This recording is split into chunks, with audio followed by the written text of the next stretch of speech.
Hello hi എല്ലാവർക്കും നമസ്കാരം. അങ്ങനെ ഇന്ന് ആടുജീവിതം എന്ന സിനിമയാണ് കണ്ടത്. ആടുജീവിതം എന്ന സിനിമയിലേക്ക് വരുന്നതിന് മുമ്പായിട്ട് ഈ ഒരു നോവൽ ഞാൻ ആദ്യമായിട്ട് വായിക്കുന്നത് ദുബായിൽ വെച്ചിട്ടാണ്. എൻ്റെ ആദ്യത്തെ പ്രവാസ ജീവിതത്തിന്റെ ഘട്ടത്തിലാണ് ഞാൻ ഈ നോവൽ വായിക്കുന്നത്. ഈ നോവൽ വായിക്കുമ്പോഴത്തേക്ക് വിങ്ങിപ്പൊട്ടുന്ന കുറെ സിറ്റുവേഷൻസ് ആ നോവലിൽ തന്നെ ഉണ്ട്. അതും നമ്മളുടെ ഈ ഒറ്റപ്പെട്ട ജീവിതമൊക്കെ അങ്ങനെ കാണുമ്പോഴത്തേക്ക് സ്വാഭാവികമായിട്ട് നമുക്ക് ഭയങ്കര പെയിൻഫുൾ ആയിട്ട് ഫീൽ ചെയ്യും. അതായത് നോർമലി ഒരു നോവൽ വായിക്കുന്നതിനേക്കാൾ കൂടുതൽ ആ ഒരു അവസ്ഥ, അതായത് പ്രവാസ ജീവിതത്തിന്റെ ഒരു അവസ്ഥയിൽ ഇരുന്നുകൊണ്ട് നമ്മളത് വായിക്കുമ്പോൾ കുറച്ചുകൂടി നമുക്ക് വേദനിപ്പിക്കും.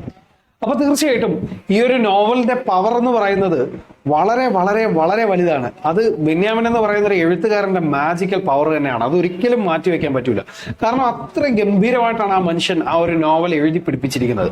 അത് വായിച്ചു കഴിയുമ്പോഴത്തേക്ക് നമുക്ക് എന്താ പറയുക, കുറച്ച് ദിവസം ഒരു വിങ്ങലിങ്ങനെ മനസ്സിലൊരു ഭാരം കിടക്കുന്ന ഒരു ഫീലായിരുന്നു. സോ ഇതൊരു സിനിമയായി മാറുന്നു എന്ന് കേൾക്കുന്നിടം തൊട്ടേ ഇത് എന്തായിരിക്കും ആ ഒരു സിൽവർ സ്ക്രീനിൽ നമ്മൾ കാണാൻ പോവുക എന്നുള്ളതിന്റെ ഒരു എക്സൈറ്റ്മെന്റ് അന്ന് തൊട്ടേ തുടങ്ങിയതാണ്.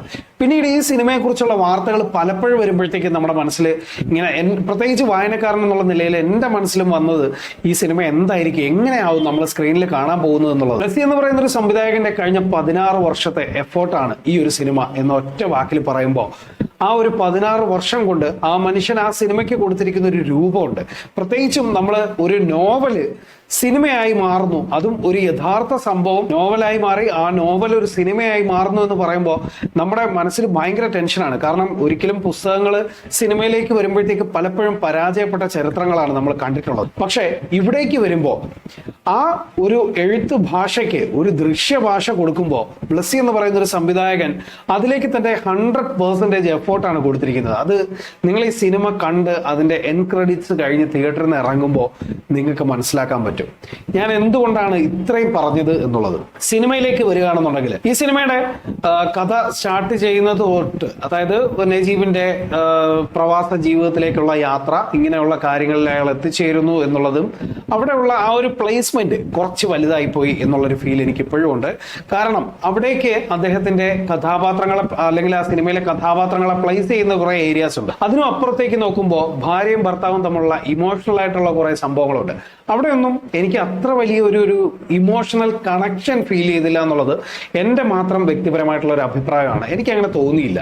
കാരണം ആ ഒരു രണ്ട് കഥാപാത്രങ്ങൾക്കിടയിൽ ഒരു പ്രണയമുണ്ട്. പക്ഷെ ആ ഒരു പ്രണയത്തിന്റെ ഒരു തീവ്രത ഒരു പ്രേക്ഷകൻ എന്നുള്ള നിലയിൽ എനിക്ക് അത്രയ്ക്ക് അങ്ങോട്ട് കണക്ട് ആകില്ല എന്നുള്ളതാണ് അതിന്റെ യാഥാർത്ഥ്യം. പക്ഷേ അത് മോശമാണ് എന്ന് ഞാൻ ഒരിക്കലും പറയാൻ ആഗ്രഹിക്കുന്നുമില്ല. എനിക്ക് കണക്ട് ആയില്ല എന്നുള്ളത് മാത്രമാണ്. അപ്പോൾ അത്രയധികം കാര്യങ്ങൾ അവിടെ കാണിച്ചുകൊണ്ടിരിക്കുമ്പോഴത്തേക്ക് സ്വാഭാവികമായിട്ടും ഒരു പരന്ന ഫസ്റ്റ് ഹാഫ്, അത് ഇനി വരാൻ പോകുന്ന കൊടുങ്കാറ്റിന്റെ തുടക്കമായിരുന്നു എന്നുള്ളത് എനിക്ക് അറിയത്തില്ലായിരുന്നു. സോ സെക്കൻഡ് ഹാഫിലേക്ക് വരുമ്പോൾ തീർത്തും ഒരു പ്രേക്ഷകൻ എന്നുള്ള നിലയിൽ ഞെട്ടുക എന്ന് പറയുന്നതിന്റെ ഒരു എക്സ്ട്രീം ലെവലിലേക്കായിരുന്നു ആ സിനിമ നമ്മളെ കൊണ്ടുപോയത്. അത് ബ്ലസ്സി എന്ന് പറയുന്ന ഒരു സംവിധായകന്റെ പൂർണ്ണമായിട്ടുള്ള ഒരു കഴിവ് തന്നെയാണ് അത് കാണുന്നത്. കാരണം അദ്ദേഹത്തിന്റെ സിഗ്നേച്ചർ ഓരോ ഏരിയാസിലും ഉണ്ട്. അതിപ്പോ വിഷ്വലിലാണെങ്കിലും, അതുപോലെ തന്നെ art, costumes, sound designing, music, performance, ഇങ്ങനെ ഓരോ ഏരിയാസിലും അദ്ദേഹത്തിന്റെ സിഗ്നേച്ചർ ക്ലിയർ ആയിട്ട് പതിപ്പിച്ചിട്ടുണ്ട്. അത് ഈ സിനിമ കണ്ടു കഴിയുമ്പോഴേ നിങ്ങൾക്കത് മനസ്സിലാവുള്ളൂ. അതുകൊണ്ട് തന്നെ ഇതിന്റെ ഡീറ്റെയിൽ ആയിട്ടുള്ള ഏരിയാസിലേക്ക് പോവുകയാണെന്നുണ്ടെങ്കിൽ, ഫസ്റ്റ് ഓഫ് ഓൾ ഇതിന്റെ തിരക്കഥ, അത് ബെന്യാമിൻ എഴുതിയ കഥയ്ക്ക് ഒരു തിരക്കഥാ ഭാഷ്യം കൊടുക്കുന്നു. ആ ഭാഷയ്ക്ക് ഒരു മികച്ച കഥാനുഭവത്തിലേക്ക് കൊണ്ടെത്തിക്കണമെങ്കിൽ തന്നെ വലിയ പാടാണ്. ആ കഥാനുഭവത്തെ ഒരു പെർഫോമറുടെ കയ്യിലേക്ക് കൊടുക്കാൻ പോവുകയാണ്. പൃഥ്വിരാജ് സുകുമാരൻ എന്ന് പറയുന്ന ഒരു നടന്റെ കയ്യിലേക്ക് അത് കൊടുക്കുമ്പോൾ സ്വാഭാവികമായിട്ടും പല ആൾക്കാരും പല ചർച്ചകളിലും പറഞ്ഞു കേട്ടിട്ടുള്ളത് അദ്ദേഹത്തിനെ കൊണ്ടാവുമോ എന്നുള്ളൊരു ചോദ്യമായിരുന്നു. അങ്ങനെ പൃഥ്വിരാജിന്റെ ഒരു ഇന്റർവ്യൂ ലൈവായിട്ട് ഞാൻ എടുത്തുകൊണ്ടിരിക്കുമ്പോൾ അദ്ദേഹം പറയുന്ന ഒരു ഡയലോഗ് ഉണ്ടായിരുന്നു ആടുജീവിതത്തിനെ കുറിച്ച്.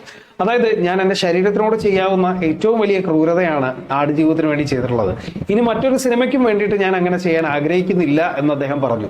കാരണം അത്രയധികം ഡയറ്റ് ചെയ്തിട്ടുണ്ട്, ഇതിന് വേണ്ടിയിട്ട് ചെയ്തുകൊണ്ടിരിക്കുന്നു എന്നൊക്കെ അദ്ദേഹം അന്ന് പറയുകയുണ്ടായി.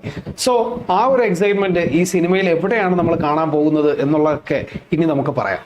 അപ്പോൾ പെർഫോമർ എന്നുള്ള നിലയിൽ പൃഥ്വിരാജ് സുകുമാരൻ എന്ന അഭിനേതാവ് ഇത്ര കാലവും ചെയ്തു വെച്ച കഥാപാത്രങ്ങൾ നമുക്ക് പലതും ഇഷ്ടമുള്ളതാണ്.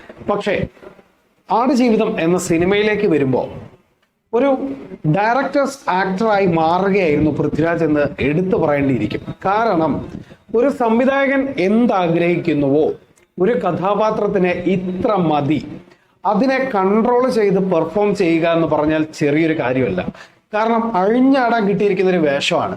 ഓവർ ആക്ട് ചെയ്യാതെ അതിന്റെ കറക്റ്റ് തീവ്രതയ്ക്കനുസരിച്ച് ഒരു പ്രേക്ഷകന്റെ മുന്നിലേക്ക് പെർഫോം ചെയ്ത് കൊടുക്കാൻ പോവുകയാണ്. അപ്പൊ എന്റെ ഡയറക്ടർ തരുന്ന ആ ഒരു പോയിന്റ്സിനനുസരിച്ച് ഞാനെന്ന് പറയുന്ന പെർഫോമറിന്റെ എഫേർട്സ് കൂടി ആഡ് ചെയ്താൽ മാത്രം മതി എന്നുള്ളത് അത് കൃത്യമായിട്ട് ആ മനുഷ്യൻ ചെയ്തു വെച്ചിട്ടുണ്ട്.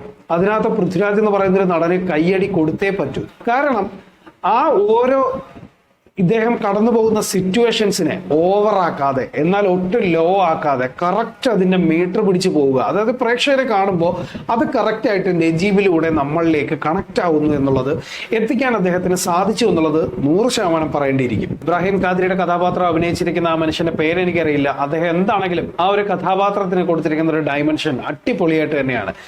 അത് വളരെ മികച്ച രീതിയിൽ തന്നെ ആ ഒരു കഥാപാത്രത്തെ അദ്ദേഹം അഭിനയിച്ച് ഫലിപ്പിച്ചിട്ടുണ്ട്. അതുപോലെ തന്നെ ഹക്കീമിന്റെ കഥാപാത്രം അഭിനയിച്ചിരിക്കുന്ന ഗോകുൽ എന്ന് പറയുന്ന പയ്യൻ, പുള്ളിക്കാരനും അടിപൊളിയായിട്ട് തന്നെ ചെയ്തിട്ടുണ്ട്. അമല പോൾ പുള്ളിക്കാരിയുടെ കഥാപാത്രം കിട്ടിയ ഏരിയാസ് വളരെ വൃത്തിയായിട്ട് തന്നെ ചെയ്തിട്ടുണ്ട്. അതിനകത്തും ഒന്നും പറയാനില്ല. ഇനി ഇതിന്റെ ടെക്നിക്കൽ സൈഡുകളിലേക്ക് വരികയാണെന്നുണ്ടെങ്കിൽ ഫസ്റ്റ് ഓഫ് ഓൾ ഇതിന്റെ മേക്കിംഗ് ക്വാളിറ്റി, അതിനെ തന്നെയാണ് പറയേണ്ടത്. വിഷ്വൽ ക്വാളിറ്റി ഒരു രക്ഷയില്ല. വിഷ്വൽസ് എന്നൊക്കെ പറഞ്ഞു കഴിഞ്ഞാൽ സെക്കൻഡ് ഹാഫിലേക്ക് വരുമ്പോഴത്തേക്ക് കിട്ടുന്ന വിഷ്വലിന്റെ ഒരു എഫക്ട്സ് ഉണ്ടല്ലോ, ഒരു രക്ഷയില്ല. ആ സിനിമാറ്റോഗ്രാഫിയിലൂടെ തന്നെ നമ്മളെ കണക്ട് ചെയ്ത് ഇങ്ങനെ കൊണ്ടുപോകുന്ന കുറെ സംഭവങ്ങളുണ്ട്. അതായത് ഒരു മരുഭൂമിയുടെ ചൂട്, മരുഭൂമിയുടെ തീവ്രത, മരുഭൂമിക്ക് നമ്മൾ ഈ പ്രത്യേകിച്ചും ഈ മരുഭൂമിയിലൂടെയൊക്കെ സഞ്ചരിച്ചിട്ടുണ്ടെങ്കിൽ അറിയാൻ പറ്റും. അതിന്റെ ഒരു ടോണുണ്ട്. ആ ടോൺ അത് പ്രേക്ഷകനിലേക്ക് അതേ ചൂടോടുകൂടി അതേ തീവ്രതയോടുകൂടി കൊടുക്കാൻ അതിന് സാധിച്ചിട്ടുണ്ട് എന്നുള്ളത് എടുത്തു പറയാതിരിക്കാൻ പറ്റൂല. കാരണം അത്രയും അടിപൊളിയായിട്ടാണ് ആ മരുഭൂമിയെ കൊണ്ട് തന്നെ നമുക്ക് വരച്ച് കാണിച്ചു തരുന്നത്. അതിനോടൊപ്പം തന്നെ ഇതിന്റെ കോസ്റ്റ്യൂം ഡിപ്പാർട്ട്മെന്റ്, സ്റ്റെഫി സേവിയർ ആണ് കോസ്റ്റ്യൂം ചെയ്തിരിക്കുന്നത്. പുള്ളിക്കാരി ഇതിനു വേണ്ടിയിട്ട് എടുത്തിരിക്കുന്ന എഫേർട്ടും പറയാതിരിക്കാൻ പറ്റൂല. കാരണം വൃത്തിയാവണ്ണം, അതായത് ഓവറാക്കി ചളമാക്കാതെ നമ്മൾ ആ നോവൽ വായിച്ചിട്ടുള്ളപ്പോൾ അതിനകത്ത് പറഞ്ഞിരിക്കുന്നതിന്റെ ആ ഒരു ഫീൽ ഉണ്ടല്ലോ, അത് അതുപോലെ ക്രിയേറ്റ് ചെയ്ത് കൊണ്ടുവന്നിട്ടുണ്ട്. നല്ല അടിപൊളിയായിട്ട് ചെയ്തു വെച്ചിട്ടുണ്ട്. നജീമിന് കൊടുക്കുന്ന കോസ്റ്റ്യൂംസിന്റെ ഒരു രീതിയുണ്ട്. ആ കോസ്റ്റ്യൂംസിനെ അങ്ങനെ തന്നെ പ്രസന്റ് ചെയ്തിട്ടുണ്ട്. ഹക്കീമിനും ഖാദിരിക്കും ഒക്കെ കൊടുക്കുന്ന കോസ്റ്റ്യൂംസിനൊക്കെ അതിൻ്റെതായിട്ടുള്ള ഒരു പ്രത്യേകതയുണ്ട്. അതെല്ലാം വളരെ നാച്ചുറൽ ആയിട്ട് ഫീൽ ചെയ്തു എന്നുള്ളതാണ് അതിന്റെ ഒരു പ്രത്യേകത. ഇനി ഇതിന്റെ മേക്കപ്പ് ഡിപ്പാർട്ട്മെന്റ്, അതും ഒരു രക്ഷയില്ല. അതും വളരെ അടിപൊളിയായിട്ട്, എസ്പെഷ്യലി ആ കാലൊക്കെ കാണിക്കുന്ന സീക്വൻസ് ഒക്കെ പറയുമ്പോൾ ഒരു രക്ഷയില്ല കേട്ടോ. അത് ഭയങ്കര നമുക്ക് തന്നെ വല്ലാതെ ഫീൽ ചെയ്യും. ഒരു ദേഹം ഇങ്ങനെ വല്ലാതാകുന്ന ഒരു ഫീല് കൊണ്ടുവരാൻ അത്ര വൃത്തിയായിട്ട് ചെയ്താലേ സാധിക്കുള്ളൂ. അതും മികച്ചതായിട്ടുണ്ട്.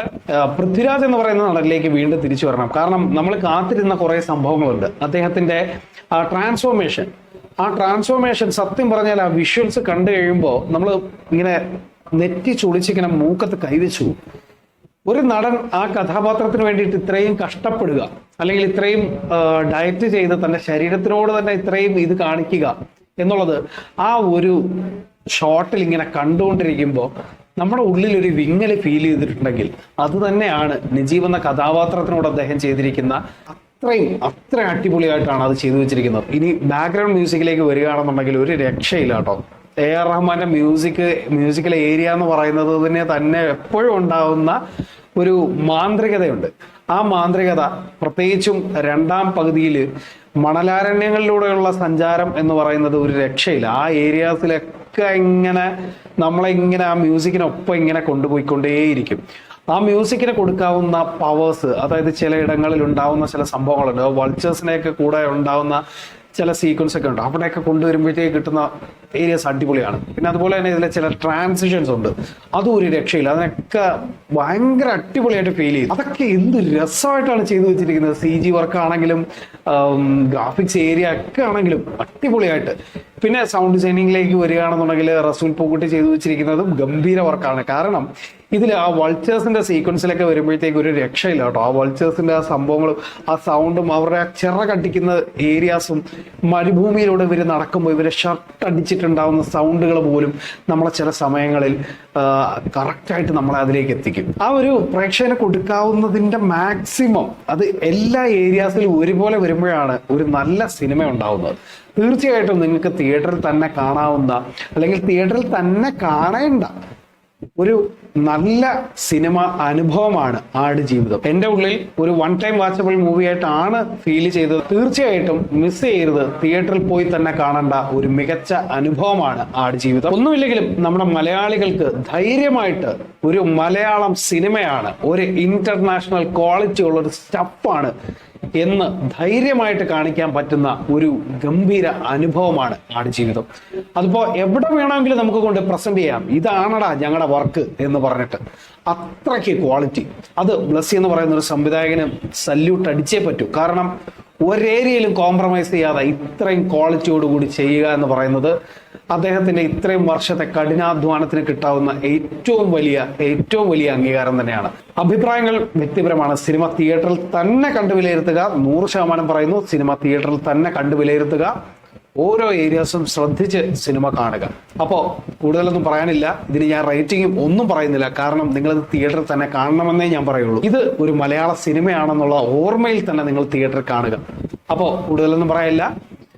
പുതിയ വീഡിയോസും റിവ്യൂസും ഒക്കെ ആയിട്ട് നമ്മൾ വീണ്ടും വരുന്നതായിരിക്കും. ചാനൽ ഇഷ്ടമായാലും സബ്സ്ക്രൈബ് ചെയ്യാൻ മറക്കരുത്. വീഡിയോസ് മറ്റുള്ളവർക്ക് ഷെയർ ചെയ്ത് കൊടുത്താൽ അത്രയും സന്തോഷം. കൂടുതൽ പേര് നമ്മുടെ കൂടെ കൂടട്ടെ എന്നുള്ളൊരു ആഗ്രഹം കൊണ്ട് പറഞ്ഞു പോയതാണ്. അപ്പോൾ പുതിയ വീഡിയോസും റിവ്യൂസും പോസ്റ്റിംഗ് ഒക്കെ ആയിട്ട് വീണ്ടും കാണാം. അതുവരേക്കും